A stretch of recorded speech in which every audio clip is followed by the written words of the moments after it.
नमस्कार दोस्तों, आप देख रहे हैं पब्लिक रिएक्शन। दोस्तों, देश भर में वोट चोरी के खिलाफ जो खबरें निकल करके आई, जो विरोध प्रदर्शन की खबरें निकल करके आई, कहीं ना कहीं से आप सभी तक पहुंच ही गई होंगी। लेकिन आज एक ऐसी खबर लेकर के आया हूं जिस खबर को सुनने के बाद, देखने के बाद यकीन मानिए आप भी ये कहेंगे कि अब सरकार को सत्ता से जाना ही पड़ेगा, यानी सरकार को सत्ता से जाना ही पड़ेगा, ज्ञानेश कुमार को कुर्सी से उतरना ही पड़ेगा। दरअसल खबर ही ऐसी है। खबर क्या है कि पूरे देश भर में तो वोट चोरी के खिलाफ विरोध प्रदर्शन हो ही रहा है और आज भी हो रहा है।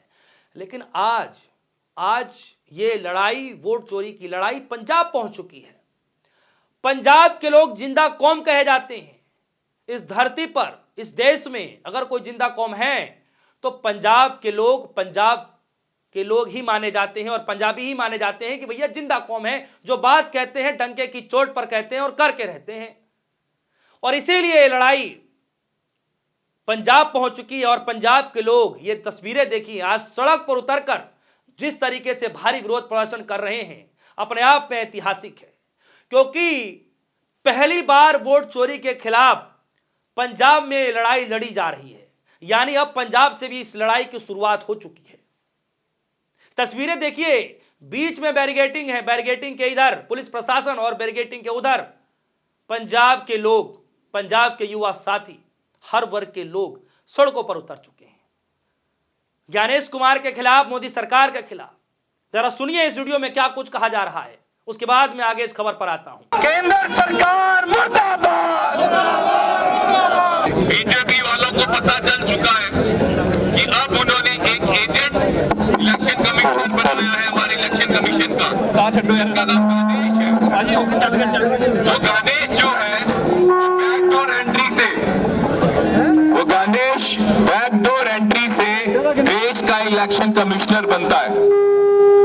इतिहास में जब भी देश का इलेक्शन कमिश्नर बनता था, उस कमेटी में जो 3 लोगों की कमेटी होती थी, उसमें देश के सुप्रीम कोर्ट के चीफ जस्टिस हुआ करते थे। इस बार मोदी जी ने चीफ जस्टिस को कमेटी से हटाकर अपने तरह से गैर कानूनी तरीके से इलेक्शन कमिश्नर गणेश बनाया।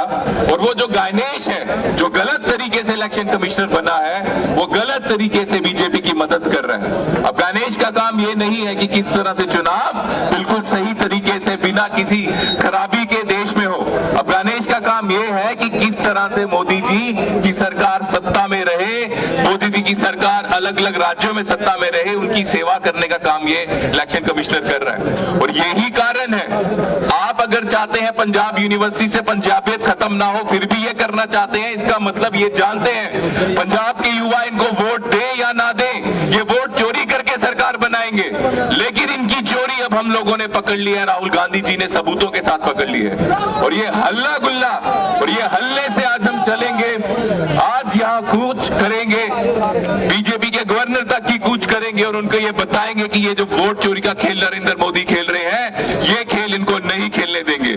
और आप सब अगर भारत माता से प्यार करते हैं, अगर पंजाब से प्यार करते हैं, तो पंजाब की डेमोक्रेसी के लिए, पंजाब के लोकतंत्र के लिए, भारत के लोकतंत्र के लिए आप सबको कंधे से कंधा मिलाकर आज कूच करनी पड़ेगी इन काले लोगों के खिलाफ, इन वैसे धांधली वाले काले धंधे जो करते हैं उनके खिलाफ। और आगाज देना पड़ेगा कि ये वोट चोरी का खेल अब नहीं चलने देंगे। तो दोस्तों, आप सभी ने सुना, बकायदा मोदी सरकार के नारे लगाए जा रहे हैं, खिलाफ नारेबाजी की जा रही है, ज्ञानेश कुमार के खिलाफ नारेबाजी की जा रही है। और ये नारेबाजी, ये खिलाफत सिर्फ पंजाब से नहीं, सिर्फ दिल्ली से नहीं, सिर्फ मध्य प्रदेश से नहीं, सिर्फ हरियाणा से नहीं, कितना सिर्फ लगाऊं, मैं एक शब्द में कह देता हूं, पूरे देश भर में वोट चोरी के खिलाफ लड़ाई चली जा रही है, लड़ाई लड़ी जा रही है। एक तरफ राहुल गांधी के सिपाही मैदान में है, दूसरी तरफ राहुल गांधी के सांसद, कांग्रेस पार्टी के सांसद सड़कों पर उतरकर लगातार मार्च कर रहे हैं, रैलियां निकाल रहे हैं। ये तस्वीरें देख रहे हैं आप, ये तस्वीरें कहीं और से नहीं बल्कि हरियाणा से हैं। वही हरियाणा जहां पर राहुल गांधी ने खुलेआम आरोप लगाया कि यहां पर वोट चोरी नहीं बल्कि पूरी सरकार ही चोरी कर ली गई। जी हां, तीसरी बड़ी प्रेस कॉन्फ्रेंस में राहुल गांधी ने आरोप लगाया दोस्तों और गंभीर आरोप लगाया, बाकायदा पोलपट्टी खोल कर रखी, जिंदा सबूत पेश किए, लेकिन इसके बावजूद भी ज्ञानेश कुमार कुछ नहीं बोलते हैं और हर बार की तरह भारतीय जनता पार्टी सफाई देने के लिए आ जाती है। सवाल ज्ञानेश कुमार से, जवाब बीजेपी देती है। बिहार के विधानसभा चुनाव में इतनी सारी गड़बड़ियां निकल करके आई, लेकिन ज्ञानेश कुमार जी एक बार भी सामने आकर यह नहीं कहे कि इनके ऊपर यह कार्रवाई की गई, इनके खिलाफत यह कार्रवाई की गई, यहां पर इस गड़बड़ी की वजह से ऐसा हो गया, इस वजह से वीवीपैट के पर्चे मिल गए। कुछ भी नहीं कहा गया दोस्तों, सिर्फ कार्रवाई की गई। क्या कार्रवाई की गई, किसी के नजर में आया, किसी की नजर में नहीं आया, क्या हुआ कुछ नहीं पता चला। खैर दोस्तों, ये लड़ाई अब पंजाब पहुंच चुकी है और पंजाब में जो नजारा है अपने आप में देखने लायक है। देखिए इन नजारों को, बाकायदा विरोध करने वाले लोगों को डिटेन करके बसों में भरा जा रहा है और फिर भी पंजाब के युवा डर नहीं रहे हैं, फिर भी वोट चोरी के खिलाफ नारेबाजी कर रहे हैं और यह लड़ाई लगातार पूरे देश भर में लड़ी जा रही है।